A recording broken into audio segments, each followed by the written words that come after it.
I found that a really interesting and thought-provoking panel, so I hope you did too. I have questions for the panel. I think they probably have questions and comments for each other, but I'd really like, we have, I think, about 20 minutes, so I want to start by giving you all the opportunity to comment or ask questions. Hi. So I was really interested... Sorry, can you just say who you are first? Sorry, Phil Jones from Digital Science. So I was really interested in what John said about the 20% false positive rate on John Beale's list, on Jeffrey Beale's list, and also with reference to Paul Brooks, who was outed as that crusader against scientific fraud. I have personal experience of that. My wife's lab in Boston was falsely accused of fraud by him, and at one point there was a threat that the NIH were going to conduct an audit on the lab. And had they done so, it would have been the largest funding stream to that lab would have been suspended for 1 to 2 years, which would have resulted in, if not the end of, but certainly the significant delay of a number of the careers of a number of very talented young people. It would have been a tremendous waste of talent for that to have happened. It turns out that his accusations were based on, to be charitable, an incomplete understanding of the science, and were totally unfounded. So, is there a risk that we have created, or not we have created, but there have appeared a number of Batmans, as you put it, of ethical investigations, and that there is a lot of harm being done? And how should we respond as an industry to that? Strong feelings? Yeah, I think that, I'd like to think, and I, again, without commenting on that particular case, which I'm just not that familiar with, I'd like to think that the experience that Paul had taught him quite a lot about what libel means and what legal threats are and what the right thing to do is, but taught sort of everyone how to do that and how to think about that in a better way. There are certainly risks, and we actually, at Retraction Watch, we certainly love leaks, we love allegations. We don't actually do anything with allegations unless they're something that someone has already acted on, or in the case of someone who's sort of clearly had a misconduct investigation that found something, we'll publish things that say, well, this looks different than that. I almost think that, to your point, and maybe this is being a little bit Pollyannish about it, you could have, the same way that there's COPE and there's other groups that have sort of standards and approaches to things, you could have the same for whistleblowers, and whistleblowers could mean people in a lab somewhere else. Someone like Claire. I have to say that, Claire, again, gets quite, sort of argumentative and what have you, and a lot of people find that not pleasant, again, to be charitable, but basically says, look at this figure, look at that figure, and actually doesn't do it in a public way, and emails enough people that I suppose somebody could take it public. So I think that there is value in actually doing some of this quietly, but the flip side of that, not quietly, but doing it sort of behind the scenes at first, the flip side of that is, unfortunately, a lot of, maybe not those of you sitting in this room, but a lot of people who stonewall and really don't look into allegations. So it's an open question what the false positive rate is, but the false negative rate is higher than a lot of people would like to believe it is. And so it's just a balance, I think, and I would like to see some standards. And I actually sympathize completely, and I think one false positive doesn't justify any amount of false negative. If you ruin someone's career, you should be accountable for it. And that's where I get really uncomfortable with anonymous sources. I'm not going to do anything until I personally replicate all the information in that allegation. Here's a recent example. I was contacted by a very angry grad student with accusations of sexual harassment from her PhD advisor, who had gone on to a very, very fancy job at an Ivy League university, and basically was saying that this was, one of a string, that this was a repeat offender, and this guy had basically snuck away, unscathed from this university where he had done years of damage, and now taken up this wonderful, cushy position, and, everyone was powerless. And I dug deep, and even just the digging did damage to this guy. I didn't post anything, publish anything. Just asking questions does damage to someone. And I felt pretty terrible about it, and I pulled out as soon as just nothing. I couldn't confirm anything, and I was very aware of the cost of my own question asking, to the point where he may be a repeat offender sexual harasser.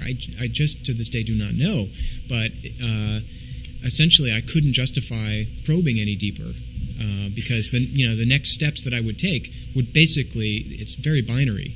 Once it goes public, whether it's real or not, that guy is dead.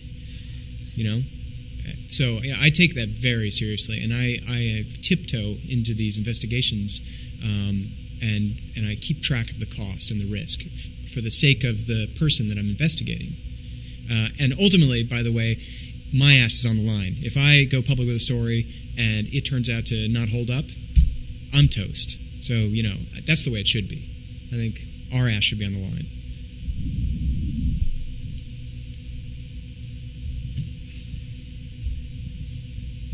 So, Mark Seeley with Elsewhere. So I'm one of those lawyers in the room, and I sit on our Retractions panel, so I'm very much involved in a lot of these reviews. One thing I'd be very curious to hear from the panel about is disputes about authorship and the extent to which those are in fact true issues that deserve the kind of publishing ethics review that we're sometimes asked to do. I mean, I get plagiarism, I get fraud. Authorship seems to me to be something else, and yet it kind of ties up a lot of resources and expends a lot of energy on it. So I'd just be curious. Yeah, I could start. I'm happy to start with that one. From a publishing point of view, an editorial point of view, I think that if I were an editor or a journal manager, I would bat away any paper where there was a hint of an authorship dispute if it were prior to publication, and say fix it before you come back. Post-publication, it becomes a little bit more tricky because, of course, post-publication, an authorship dispute could result in some form of plagiarism, which is, a lot more serious than just the term authorship dispute might imply.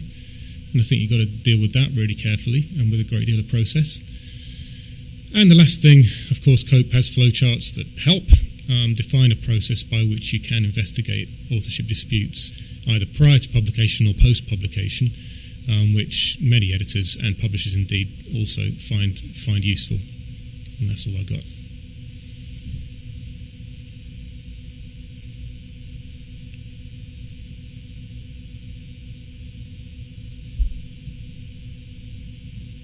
Hi, I'm Paul Peters from Hindawi. Hi, Paul. Hi. Most of what has been presented today has been, I don't want to call it anecdotal, but the whistleblower model of discovering these problems. I'd like to hear if the panel thinks there's a need or an opportunity for a more formal version of this, really accrediting journal publishers, and if so, what form would that look like? Should I talk about my IRS idea? We've been exchanging emails in the lead up to this, and Alice encouraged us to really be thought-provoking and provide actionable recommendations. Something you can actually use. And off the cuff, my idea, which I immediately flagged as unworkable probably, was that why don't you guys sting yourselves? Don't wait for us journalists to catch you with your pants down and embarrass you in these random, infrequent, catastrophic events. Basically create an IRS for scientific publishing, which will infrequently audit a journal with very high stakes. So essentially create a mechanism, and I think that the only way to do this is to get an outside body to do it, run by a journalist maybe, or just someone not deeply connected to the publishing industry, so that it can have teeth but also be independent. I don't think the powers that be among you are very motivated to do this. I think right now the cost balance incentive is tipped probably in your minds the other way, that these sort of big embarrassing moments are bad, but they're kind of equally distributed, and as long as the profits are rolling in and you're providing a good service, steadily forth. but I think you're wrong. I think you underestimate how angry scientists are and how they can pull up tent poles at any time. Just wait and see. I just want to ask a follow-on question to that, which is, I take your point about ideally it would be independent, but who would pay for it? Because I can't see that anybody other than publishers would pay for it, and I think we somewhat do through COPE. And Chris and I have talked a bit also around this panel session about whether COPE could have more teeth and could do something, offer more of an auditing type service proactively rather than just giving people the tools. But I don't see how you could have an independent body without it being paid for by publishers, which would then invite the whole criticism of it not being independent. Yeah, like I said, impractical, I'm sure.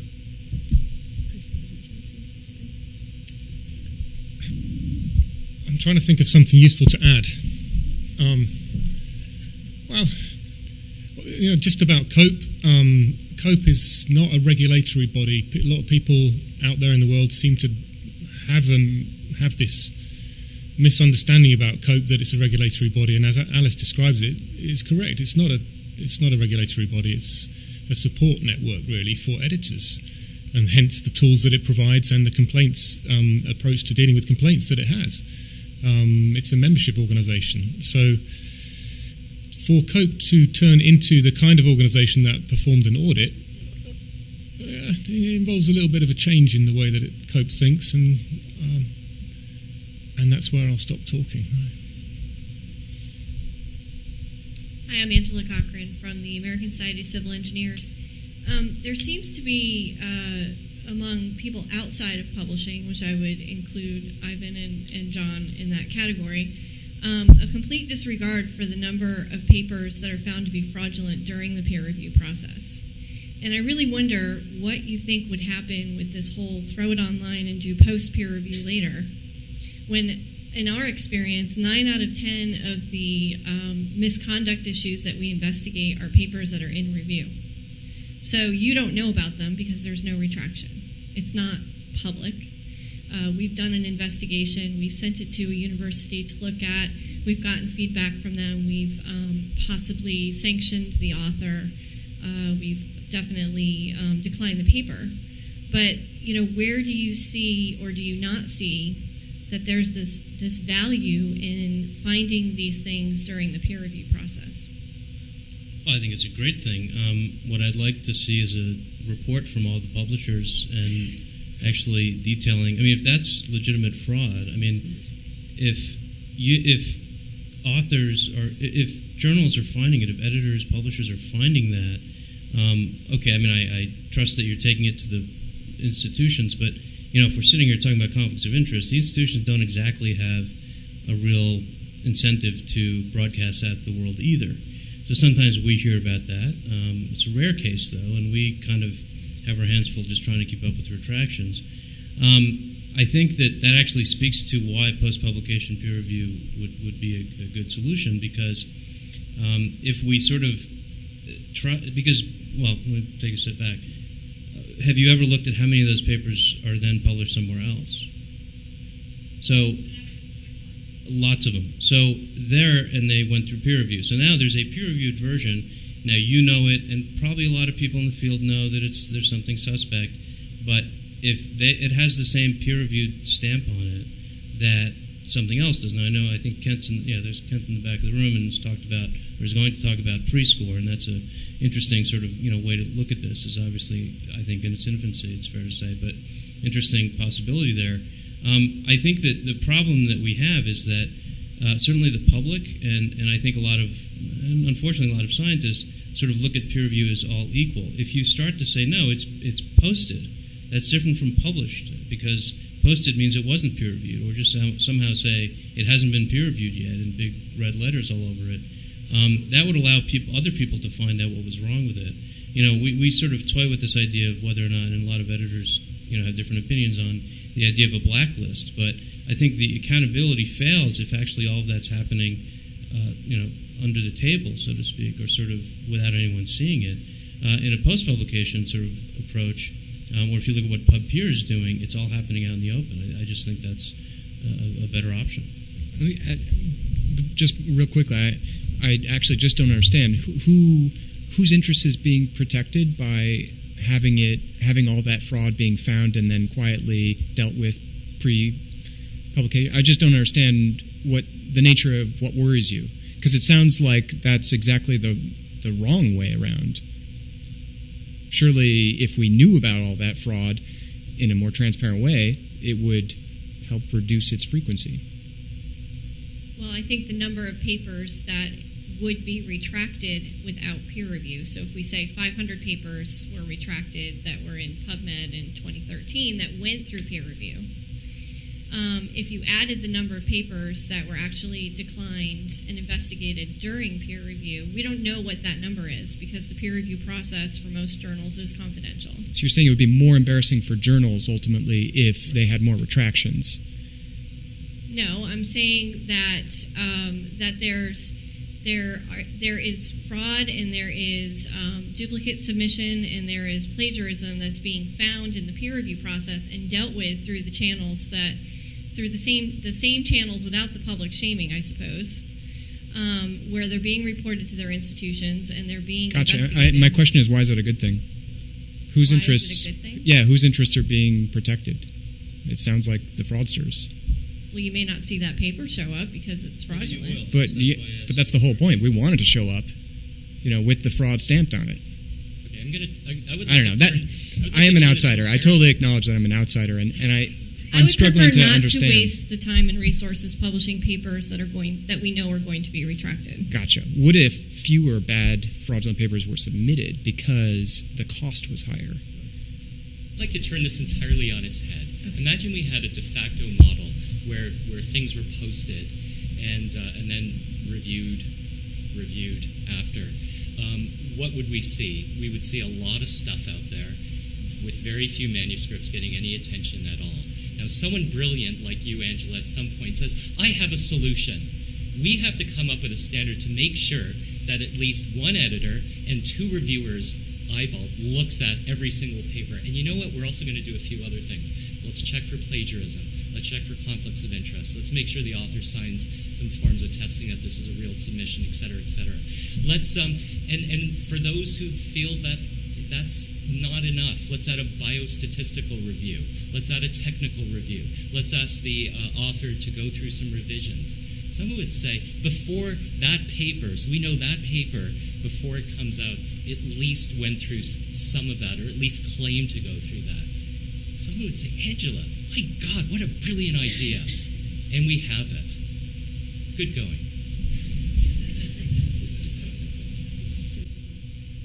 Just to contribute two things to the conversation. One, years ago in my head, I had an eBay model of peer review. eBay did it absolutely great.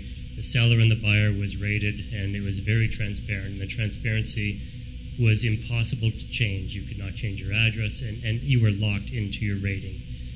So along the same lines of post-publication peer review, absolutely the same thing. I think ORCID is a solution. If all authors have to have their ORCID ID, any retraction, anything is going to be absolutely transparent across everywhere.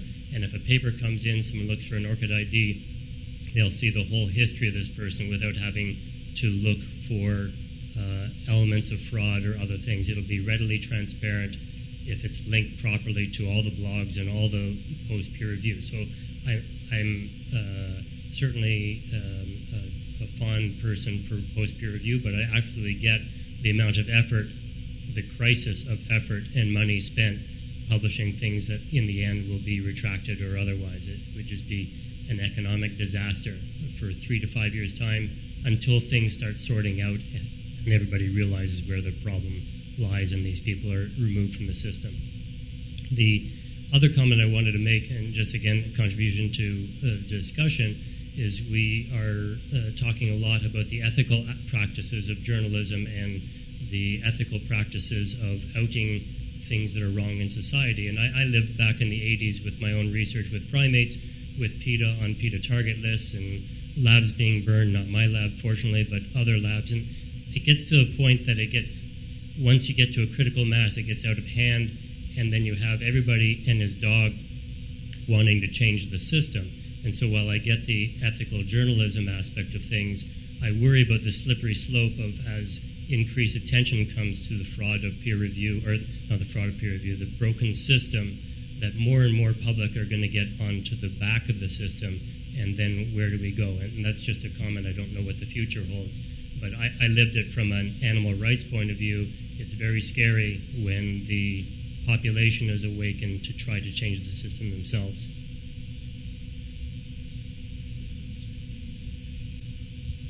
You worried about getting your house burned down?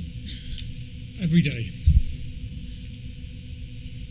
Okay, Ready thanks for the one more comment. question? Yeah.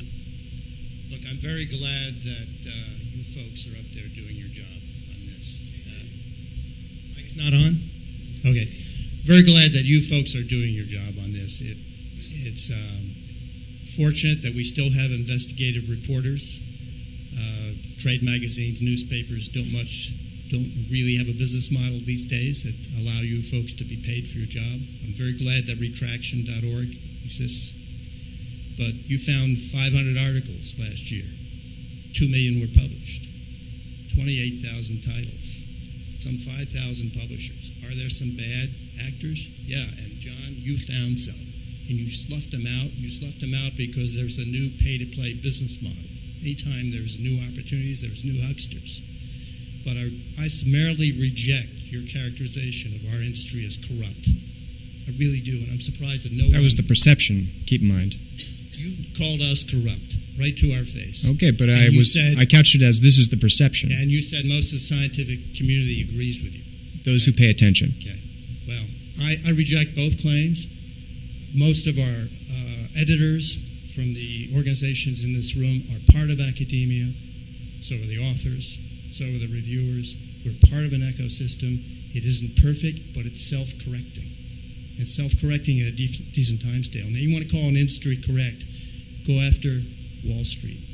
Go after your telephone company. Okay? Do what you're doing, but be very careful about investigating the entire industry before you make a broad characterization.